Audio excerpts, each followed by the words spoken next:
What's going on, fishy friends? We have reached the last leg of the quadruple header of regional fishing reports, but we're going to finish strong with the Snakehead report with Stephen Kambouris and Rashan Hunt with Infamous Fishing. But before we get to that, I'm sure you guys are going to have a lot of questions because we're going to talk about Rashan's baits. We're going to talk about spring snakehead fishing. We're going to talk about bass fishing. We're talking about a lot of stuff.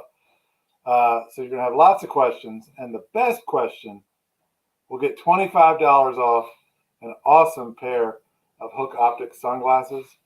So I'll try these on because you'll see that they even make a goofy looking guy like me look cool. Watch. Goofy. Yeah, that's right. And they feel amazing. These are the last call sunglasses, and they are for people with really big heads, but they make tons of different sunglasses. They make women's sunglasses, several varieties, several styles. You really you won't know the difference until you try them on. So bring those questions on tonight and win yourself a solid discount towards those glasses. But let's bring the gentleman in. Boom and boom. What's up, fellas? Hey, Grant, real quick. What's up? Best question, I'll give somebody 5 lures. 5. Woof. All right. Up in the ante real quick. In fact, I'll make it even better. I'll throw one Japanese lure that's just hard to get in there. That's 6. That's tough. What are you doing, Cambo? Come on now. Well, hold on. So do we get the cowbone behind you? If Rashan is picking the winner, that means I can ask a question and win the reward, right? No. Oh wait, we already have it. Oh, Rashan. Okay, he's a special guest. He gets to choose the question. All right, I'm liking it. But as we always do, let's hit the 2-minute bite. So the 2-minute bite is like, what's biting? What are you using it, and how are you using it? All right. So getting right to it. This week has been a little bit more mild than the previous weeks that we've had. Like, it hasn't been quite as warm. There's been a little bit more wind. So let's drop the water temperature back down. That's point number 1. The most recent readings I've seen in most areas, especially like the Eastern Shore rivers and stuff like that, it's been in the 40s. High 40s, but 40s. Now, are folks still going out there and catching snakehead? Yes. You know, subsurface is still the name of the game, but we have seen some snakehead taken on topwater already this year. I think that was probably about 2 weeks ago I saw the first of the snakehead taken on topwater, and I was jealous. I was aiming for that achievement. Someone unlocked it before I did. But it's like a video game. They unlock the every year the clock resets. Yeah. But aside from that, what I've been spending most of my time doing has been yellow perch fishing. And we've been tearing them up pretty good. I got a video up right now, like 11 tips for yellow perch fishing here in Maryland. You know, check that out. The end of that video is the fishing action that produced the stringer you see on the thumbnail. And then I went out this past Sunday as well for yellow perch, and we did even better. Like, the size class of fish were massive, but it's an early year. Like, it was so warm for so long. Those temps up, it's really thrown a lot of things into whack and accelerated the schedule of some fish. You know, it has its positives, it has its negatives, but, you know, at least from the standpoint of a fisherman who just loves catching fish, it's been kind of a positive so far. It's really been a cool year for fishing so far. Do you ever remember a winter where people were catching snakehead throughout the winter and not really having, like, using minnows has not been like the only game in town this winter, right? No, it's like, honestly, I've caught more. Let me think. I think I've caught more snakehead on artificials than I have minnows so far this year, and that really again speaks to those water temperatures. Like, it's been that much warmer, and it doesn't matter what it says on the calendar. Like, snakeheads don't read a calendar; they don't know what a month is. It really comes down to those conditions. So even I don't care if it's January or February, if that water temp is going to get to that 50-degree mark and a little bit above, you will go out and catch snakehead. That's good stuff. Rashan, when he was talking about perch, I noticed you were kind of like, perch. It's not your jam? No, not mine. I mean, they're easy to catch, but I don't mind. Yeah. Lady You got to C get the says perch hello. involved. My mouse stopped working. That's not good. All right. Well, how am I going to do this with no working mouse? I know this is kind of like a me problem, but seriously, this is going to be fun. All right. So, Cambo, you mentioned, with the perch fishing, that's kind of been the game right now. What's been the rig and going from rod, reel to terminal tackle? Yep. So I do perch with ultralight fishing. Like you can go out there and catch them with heavier gear. I'm not saying you can't. It's just more fun and a little bit more challenging on the ultralight. So using about like a 6-foot ultralight fast action rod. Although you can use a softer kind of tip with this kind of fishing too and be just fine. The line, 4 to 6 pound test fluoro. I generally end up using the 4-pound test. And as far as the rigs go, it's something I hit in that video as well. If I'm open water fishing, I like to use a tandem rig with one kind of shad dart, like a 1/16 ounce or so, maybe a little bit smaller depending on the temperature and the bite. But one shad dart up top, one shad dart about 6 to 8 inches below it, maybe as low as 12. And then slowly kind of gently snap jigging that along the bottom. Now that's for open water fishing though. When you're getting into these trees, what I've transitioned to using now is essentially a drop shot rig. And I'll use probably about like a 1/2 ounce weight for the drop shot. And then about 6 to 12 inches up is where I'm going to have that shad dart then above that drop shot weight. And the reason it's advantageous is because if you're right on top of the structure, like a lay down tree, you can drop it straight down. I'm going to try and line this up. There we go. If this is the line coming down, if you're just using those light jig heads, if the current's pushing the line, it's going to push it and it's going to wrap it around that tree and get it snagged up. Whereas with a drop shot rig, you can drop it straight down and fish it under tension. You get a lot less snags, get your lure back a lot more often. So that pretty much rounds out the gear. Yeah.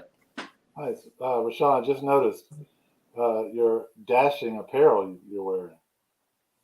I mean, like, where did you get that awesome I don't shirt? know. Some guy with his cool glasses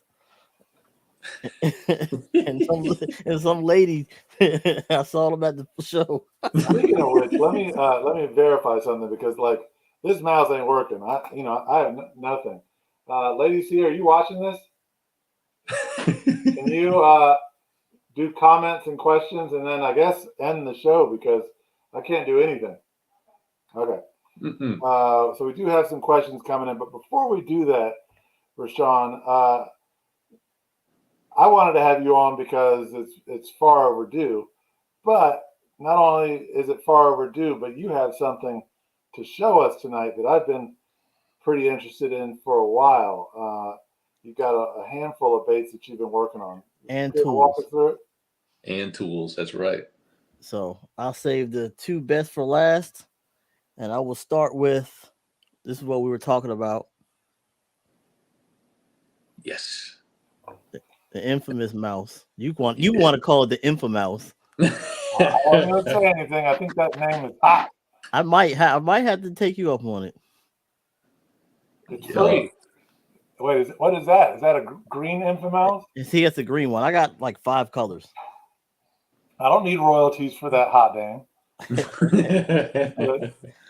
So Steve, have you seen some of his videos over this past year? He's already been slaying on them. I've already caught way before I gave him to him on it to make sure it worked. So that's that one. And then I came in a bigger size too. It's a little bit bigger. Yeah, that's the bigger one I'm holding. Yeah. You see that up against my palm. So have you noticed, Rashan, that the bigger one catches larger fish? Larger fish have a... No, they all... honestly, they all would be biting this. It walks really good. I always use this one. I just came out with something bigger so people want to throw farther for some reason. But they both cast a mile, so I'm not even... I know you're a bait caster guy, and you converted Cambo trout as well. Having that heavier bait is also better for throwing on a bait caster as well, isn't it? Yep. And then I came out, we got the pink. I never will not have pink. in anything. That is my go-to. That and orange. Not actually, I don't have the orange. But walk me through that real quick, because hold that pink one up to the camera. Spitting all over my monitor. All right, now go to where, I don't know, where its butt would be, sorry. But it's got like a weight back there. Yep. All right. So if this is in the water, it's just sitting like this. It's not like this.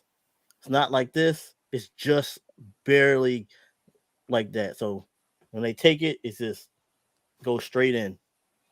That must have taken a lot of like trial and error, because if the weight's too big, it sinks.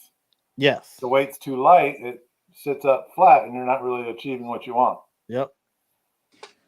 A lot of weighing and filing weights down, trying to get the right angle, right. I mean, the right amount of. He's always tinkering, man. Always tinkering. When I say I tinker with everything, everybody's lures I tinker with. Mm-hmm. It's just that's just me. I have like a knack for this. So, do you want the nickname Tinker? No. Tinkerbell? Nope.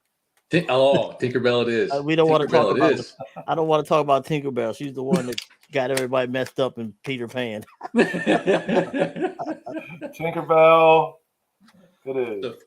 No, he said no. He said no nicknames against our will. So one point real quick, I just want to emphasize. It's like, and I'm not going to show any more of your frogs, dude. I got other ones. I'm not going to show them until you show them the different styles. This is just one so far, but the thing that I want to emphasize to y'all is that Rashan knows more about topwater hollow body baits than literally anybody I know. Like going into his house is like walking into a tackle shop. And it's like before anything ever hits the American markets, anything that comes out of Japan or these other like Southeast Asian countries, he knows about it and has it before we've heard about it. And I will show you something. So it's like when I tell you that the person that is designing these things knows the game, knows how hooks should be angled, positioned, the weight, the angle, the lure, the durability. That's him. And is that my boy and my teammate? Absolutely. But regardless, that's just objective truth. Hey, if it's the truth, it's the truth. The truth is consistent throughout. I appreciate that. You got a couple more baits, and I do want to tell everyone. I don't think we talked about this yet. Look at that sexy thing. Along with the $25 gift certificate, Rashan is throwing in 6 baits, correct? 5 of mine, 1 from Japan. And are these baits even out on the market yet? No, I mean, kind of. Not the one, just ones in Japan. Anybody can get if you can find it. I mean, this is a pretty dope prize, guys. All right, so what's the next bait? All right, so we got the dart frog. Yeah, it's like you got to see. The way you talked about that is like you're like looking at a. I can't even say. You're like, yeah, look at that frog. Well, tell them about the models in your house, bro. Oh, so real quick, I have actual live dart frogs in my house. I got like 10 different species of dart frogs. Yeah. So, seriously? Yeah, seriously. Are they in that aquarium behind you? No, that's crested gecko behind me. Okay. If you can have them if you want it. I don't want it.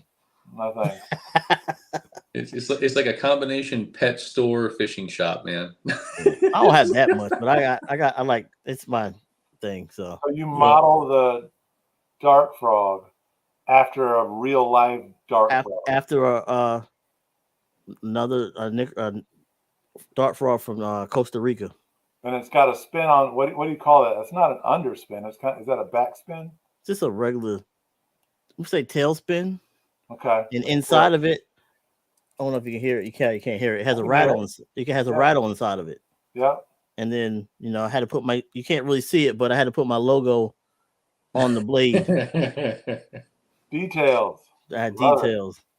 So this is ready. These are so far I sold like 4 of these so far, but 4. Come on. Like you should have sold hundreds of these things so far. Yeah, I know. I haven't really been pushing nothing. So now we got this. It's coming soon. What is that? The dragon. Ah, I see it. That's what it's called. Let me see the top of it. Yeah. That's cool. And it's like for many years, it's like I was really, really partial to the skirted tails and legs as opposed to the blades. But there's just some days with snakehead, if you don't have some flash on your lure, you ain't catching, man. Wow. Like straight up, like a blade. So like bladed frogs it's like a class of frog, just like you have regular frogs, popping frogs. That's something you need to have in your inventory is a frog with some blades on it. And I'm working on a popping frog though, but so how does that? So the dragon, I mean, it looks amazing, but like what is that mimicking in the water, or is it just something that makes the snakehead pissed off and he crushes it? Something to make the snakehead piss off, but that's all I can say. I don't mean it works. I was throwing it, testing it out. It works. Match the hatch or just catch the catch, right? So I looked at a lot of different baits, and I was just trying not to copy anybody's baits. So I try to do my own thing. You definitely accomplished that with that one. So this one, I figured I would do it like this, and yeah. So how does that one sit in the water, Rashan? Is this more flat? Just kind of like this flat a little bit. The weight's gonna the tail's gonna put it down. I thought about adding a skirt to it just to get it some more buoyancy, but yeah, it's all right. It's pretty good. Got any more baits? Yeah, I do. I got 2 more. Nice. So then we got. Dude, that is so cool. Yep. Yeah. Now, how do you do that?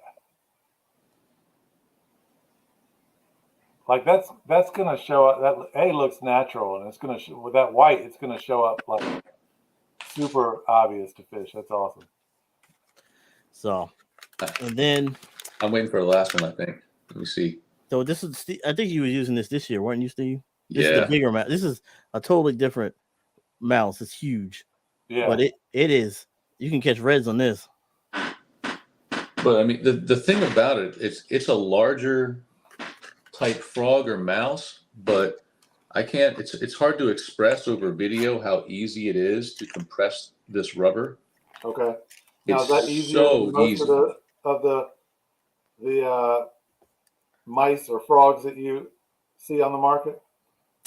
Everybody's stuff compresses. I mean, everybody has good stuff. I mean, the only thing that I say about the stuff on the market is that we don't want to overlap each other with the same thing. You got to put something different, because if it's one thing starts looking like somebody else's, they're going to start saying stuff. And then, so I try to keep my stuff different, but I support everybody else's stuff, but yeah, everybody's is good. It's just, well, I think that's an amazing mindset to have, because, you know, it's in the bait makers realm. Who was it? It was Brian Dolph that was talking about it. I think he may have said it on the show.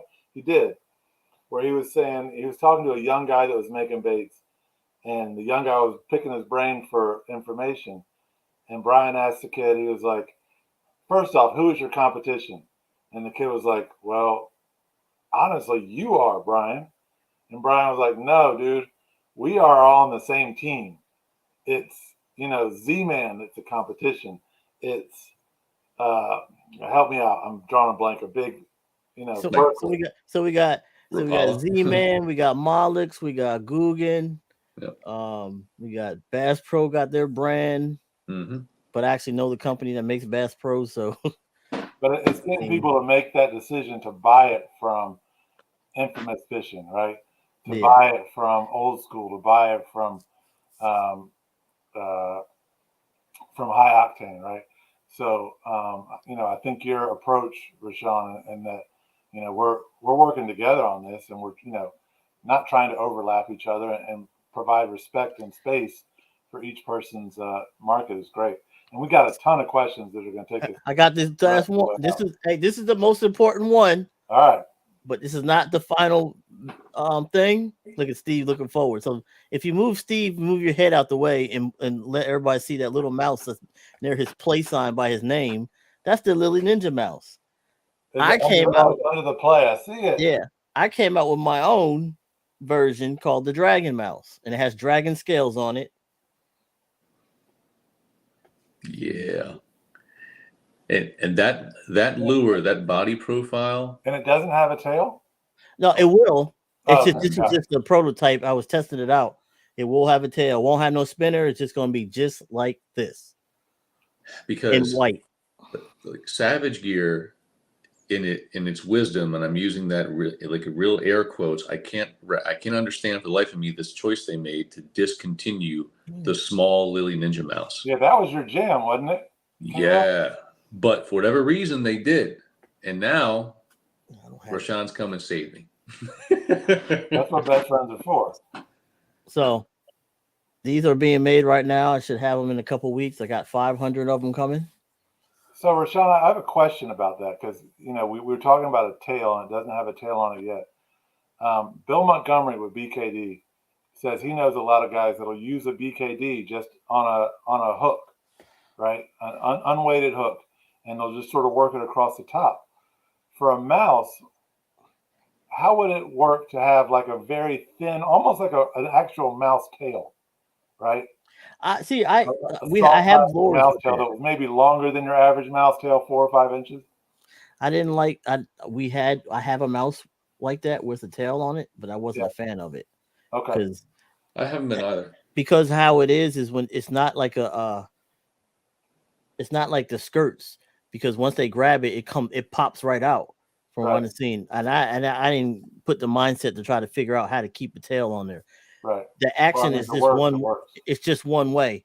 But if you have something like this on the back of this, it gives you buoyancy, and there's just something else about it. So yeah. Well, love it. Love what you're working on. And here's the final thing.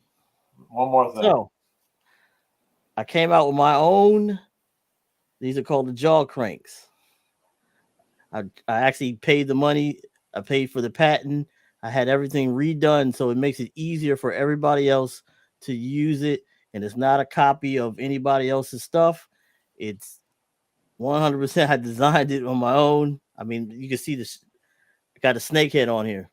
Yeah. Oh, that's cool. Then I added the actual eyelet into the mold, so you can't lose it, because I lost one before. And then you can see in the front that has little tips where it helps you insert it in the mouth and then open up. Use that eyelet too for putting a hook around it, and when you're tying your braid, right? You could do that. So you're not holding that mouse with those 2 hooks with your hand. Yep. And then you can see I got ridges to keep the grip from the actual thing slipping out of the fish's mouth. And right on the tip of it, put that right up by the camera. Hold it like sideways. Yeah, it narrows right there, so you can slide that more into the fish's mouth. I love that. And you can use it on flounder. And yeah, you can use it on a lot of fish, right? Yep. Like, I'm not super excited to stick my hand in a bluefish's mouth, right? Not that bluefish isn't going to clamp down the way a snakehead is, but I like that a lot. All right, we got a lot of questions, so let's start plowing through them. All right, so Kevin Williams says he's never caught a snakehead, and I think that's getting stoked up. I don't know. Can't figure out why. Oh, he's getting stocked up. He's getting the stuff stocked up. Got it. Can't figure out why frogs work in tidal water with no frogs. Any ideas why? Good question. Yeah. Like snakehead, and this is something I used to get hung up a lot on as a young angler. Like, as a young angler, I used to look at a spinner bait. I'm like, I'm never going to throw that because it just doesn't look like a realistic thing to me. It looks like, wire and, metal going through the water. With time, comes wisdom. And, it's a thing where snakehead are opportunistic feeders. It's like they aren't keying on, certain prey species. There's sometimes that'll happen, maybe when the shad are running. They might be keying more on one particular pattern, like a sexy shad type coloration pattern. But by and large, they're opportunistic feeders. And they're actually really big insectivores. So they eat a lot of dragonflies, they eat a lot of other insects like that. So don't think of it just as frogs, because when they're looking up at it, it could mimic a lot of things to them. It could be a big dragonfly or something like that. It's just a prey item floating on the surface. And if it's small enough for a snakehead to eat, odds are they'll probably take a shot at it if they're hungry. Got it.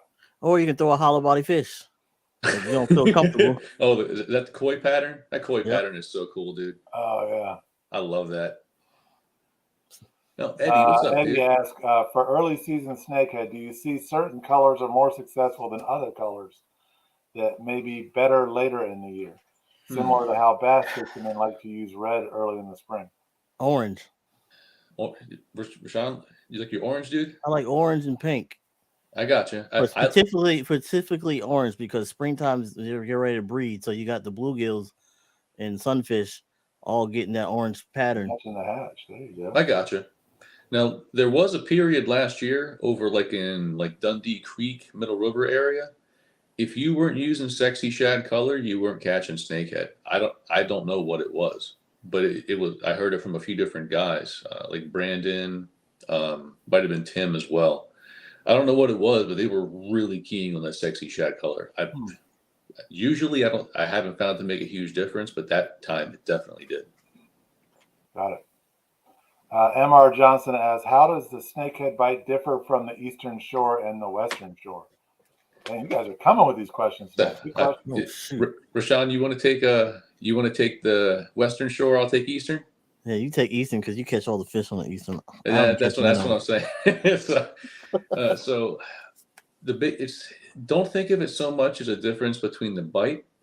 Think of it as a difference in environments, because a lot of western shore waters are often quite different than eastern shore waters.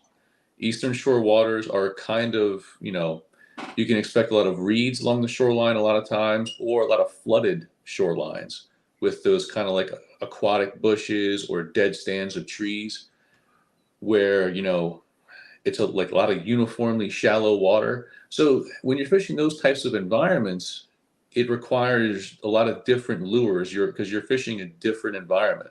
Like, you don't have a lot of deep water that you have to account for. You don't have to think about those kind of things. Like, it's a different kind of cover.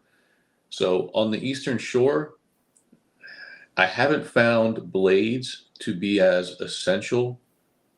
And if I say blades, I mean like bladed baits, things like that. I haven't found them to be as essential on the eastern shore as I have on the western shore. That's probably the biggest difference for me, is that on the western shore, like, there's some days if I didn't have flash on my frog. Sean was answering the western shore. I'm gonna stop right here. If I didn't have flash on my frog for whatever reason on the western shore, I just wasn't catching that day while Rashan's tearing them up. And but like on the eastern shore, the skirted legs and tails seem to have worked better. It's kind of weird like that. So yeah, go ahead, bro. So the caveat on what Cambo said, flash on the western shore is a really big thing. I don't know what it is about it. I tried a lot of lures, frogs with just skirts. I don't know, but it's a lot of bait. It's a lot. I think there's a lot more bait on the western shore than, you got the bull minnows over there, but there's a lot more fish coming in and out over here on the western shore. And then, the water over there is on the eastern shore is more tannic than the was over here, especially when on the west side you got the weeds. All the weeds are filtering out of the water, becomes crystal clear. So our fishing is different because we got to deal with a lot more bow hunting. I know they do it on the eastern shore, but for us to fish, it's like we got to find the right thing. Come chatterbaits and the blades. Why on the eastern shore, it's like, they're on the bottom, but they're on the trees, so it's kind of hard to get them. Mm-hmm. So, yep. I think about as easy as I can put that. I don't want to complicate anybody. Looks like we have two more questions. Justin says, I see most reports are a subsurface bite right now. At what air and water temperature should I start throwing Rashan's new frogs and mice? So let's be clear. Even when the water is in the 40s, you can catch fish on top water. It's just going to be rare, and you normally have to work it much more slowly. Like, I caught my first fish on one of his new lures. I think it was a bass in December when I was fishing some ponds out on the eastern shore. But like our buddy Butch, over there, Real All American Fishing, he's caught them on top water in late December. But what he's doing is he's casting up in those shallows and those likely looking pockets. It lands, he lets it sit for at least 10 to 20 seconds. And then he gives it a couple slight twitches and lets it sit for another 10 to 20 seconds. If you have that kind of patience, you can catch them on top water probably right now, though I would still aim for a nice afternoon with no wind and, a good sun. But yeah, it's as far as like a guaranteed water temperature, like mid 50s, mid to upper 50s, I think you got a good shot. I mean, Butch, he won't hardly fish subsurface, will he? I mean, he's a Especially not now that he started using buzz baits and he's really taken a liking to buzz baits. For a while, he used to hate on buzz baits. He used to see me catch on them all the time, but he couldn't get one. And all of a sudden, he kicked that little chip off his shoulder. He's tearing them up. I'm not a snakehead guy. I say it every time we have these shows, but the times I've gone, I've always had one rod tied up with a buzz bait, and it's my alternate. So, like if I'm fishing a chatterbait or a frog, and a fish swings and misses, I'll grab the buzz bait and throw that a couple times. It's crazy how many times it's worked. Yeah, I love those things. Sam asked, "What's up, Sam?" He's with Outdoors in Maryland. What's up, Sam? The new info about the blue catfish working their way up the transquaking. How much do you think it will be impacted? Not only the snakeheads, but other species. And I just want to say, Sam, how funny I think it is that every snakehead guy I know nowadays is like, but blue cats. Look at that, they're the bad guy. But it's the truth, because from what I was seeing with Cornflower, he pulled up. He had a snake. One of the blue cats coughed up a huge snakehead. Yeah. So when they're down at the bottom, they ain't going nowhere. When you got a big, massive cloud of blue cats, they ain't gonna make it. I mean, y'all can look up the videos now. Like, they have videos under like dock lights where they're filming thousands and thousands of blue cats on the surface, just blasting bait fish like you would think of like a striper blitz. That's what it looks like. But think about it this way. Like, they're already doing the studies. The studies they're doing on the Nanocoke are vindicating like what we've been saying. Blue cats are the biggest problem by far. But if you just think about it logically, you would already come to this conclusion. We have it in the scientific literature, invasive impact from blue cats going back decades, right? And on top of that, a blue cat is going to grow to be 10 times the size of the biggest snakehead. Well, not the biggest. The biggest snake is like 20 pounds. But at least 5 to 10 times the size of your average snakehead. And they occupy all levels of the water column, deep, middle, and shallow. Like, people catch blue cats trolling for rockfish in the open bay, and they catch blue cats and they shoot blue cats from bow boats all the time. So blue cats go everywhere, and they're omnivorous. They eat vegetation, they eat mollusks, they eat crustaceans, they eat terrestrials like birds and muskrats and all other they eat the fish. Like, blue cats, now don't get me wrong, we as humans still hold the title for impact on the environment. But if you're going to look at one invasive species that's going to have the most impact, it's blue cats, far and away. It is what it is. Yeah, agreed. Well, we're going a few minutes over, but I'm going to say it's because we have more guests. For more people, we need more time. Are you guys okay? Are we out of questions? My question is, are you okay? I'm good. I'm not leaving till early in the morning to go to South Carolina, so I'm good. I'm good. Right. Do we have any more questions, or are we good? Somebody said, do the tides affect snakehead fishing? We'll ask one more question. Is that the one? So P. Michael says, take my money, Rashan. Price point on the spreaders. Right now I'm looking at 30 so far. I mean, once ever I get the final, I'll know, but I'm not trying to take nobody's money. I'm not money hungry. And let's kind of close with that before we do question of the night. If somebody wants your baits, how do they buy them? So right now you can only contact me on Instagram and Facebook until I get everything else situated. I'll have everything up on Amazon, and I'll have them in Edge. They will be in Edgemere Bait and Tackle one of these days. I don't know when, but they'll be in there. So just find you on Facebook and Instagram. Yeah, for right now, and then I'll have everything. Fishing? Yeah. Okay. Or my name. Okay, got it. It's all linked together. Well, let's connect with Rashan on Instagram, Facebook, Infamous Fishing. There we go. Dude, I can't wait to try them out. I made a promise to myself this year that I was going to fish more during the winter. I kept that promise in spades. I fished 3 times more this winter than I have any other winter. My promise this summer is that I'm going to do a lot more snakehead fishing. Like, I don't know why I don't. I don't I'm think such a you are. bait guy, but I'm like, on windy days, it's the perfect thing to do. You see this shirt? I doubt that's gonna happen. What's that? You're gonna be with me catching. We're gonna be trying to catch reds. Oh no, guys! If it's less than 7 miles an hour, I'm out on the salty bay for sure. But like, there's so many days where I can fish where it's too windy for me to go out. So I'm going to do a lot more snakehead fishing, and I'm going to use your baits in doing it. So Lady C saying question of the evening. Let's give it a little drum roll. Rashan, you're picking it. Shit, I'm trying to figure out what was the ass. I know this is the hard part. Cambo gets, the guest always gets stuck with this, but now you get to see how hard it is to be a guest on the. I found one, but he right. didn't post it. Alan Shaw. He said, "Do tides affect snakehead fishing?" And that is a very good question. Oh, but he found it anyways. Does he still get to pick it? All right. So, Alan, your question didn't even get asked, but Rashan saw it, and he says that's the question of the evening. Rashan, do you want to quickly answer that before we sign off? It does affect snakehead fishing. For one, if you got high tide on what eastern or western shore, the water's high, they're going to push all the way on the eastern shore into the woods. Same thing on the western shore. They're going to push all the way into the reeds, maybe even onto land, depending on how high it is. Get it on high tide, can't you? Nope, I hate it. Yeah, exactly. It is. It's awful.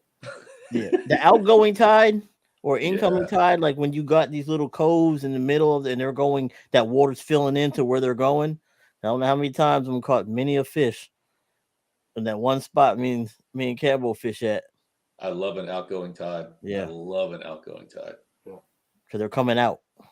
Well, thank you, gentlemen. The ladies who's chiming in. Tide affects the trash pool in also in Baltimore. Yeah, that's real true. Yep. Yes, but they live in the trash. They be sitting underneath it. They sure do. I've caught them straight up even from the bass. The trash pile. Yep. Even the bass. Yep. It's all covered to them. Yeah. Well, gentlemen, we should do this again. This is fun. I think this is the first time we've had 3 people chiming in. I mean, from 3 separate locations. This is a lot of fun. Congrats, Alan. You're the winner. Alan, email us at admin@thefishingchannel.net and give us your contact information, and you will get the $25 off the sunglasses, and also we'll get your information over to Rashan for the 5 baits. And did you have the Japanese one you wanted to show us? Is that it? No, this is another bait. One of the baits I'm gonna give. That one's cool, man. That might be my favorite, like the gecko. I love that kind of thing, man. It looks like it has some kind of like strange disease, but it looks awesome. That's actually the Tokay gecko pattern. If you ever see one. What? Here's the eyes. That's a fishing lure? It is, and I've caught fish on it. That's awesome. So these are Thailand, so I might throw that in there. He might get a little more than we expected. Rashan, let me know how much shipping is, because right? That's a lot, man. We'll help you out. Hey, I can write it off. I got my own business. I'm good. Right on, brother. Well, guys, it's been a pleasure, man. We should do this more often. I'm not sure, ladies. So you know how to hit the outro video? It's under brand. Yes, it is. And she's gonna hit that outro video at some point, and we're gonna be done. All right, man. But Cambo, what you got coming up in the next couple of days? You fishing anytime soon? I'm heading out Sunday. At least that's the plan. I got to make sure taken care of, but that's the plan. And I'll be in South Carolina fishing. Mm-hmm. Nice. I'm going home. Nice. Oh man, we got to talk about that another time, because I love that fishing down there. Did you find it yet, Anastasia?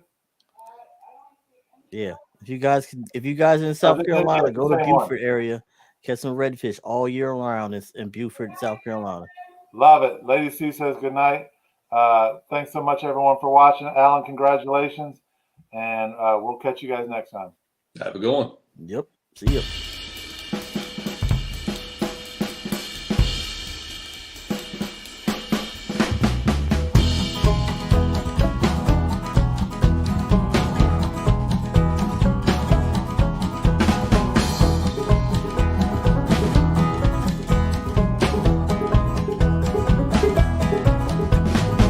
Got off the Got a nice wife and kids, y'all, right inside the grove. You know I like Mr. Clark.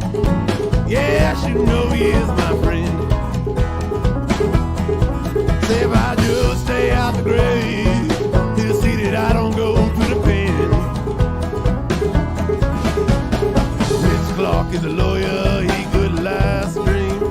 He's the first man to prove that water run upstream. You know I like Mr. Clark. Yes, you know he is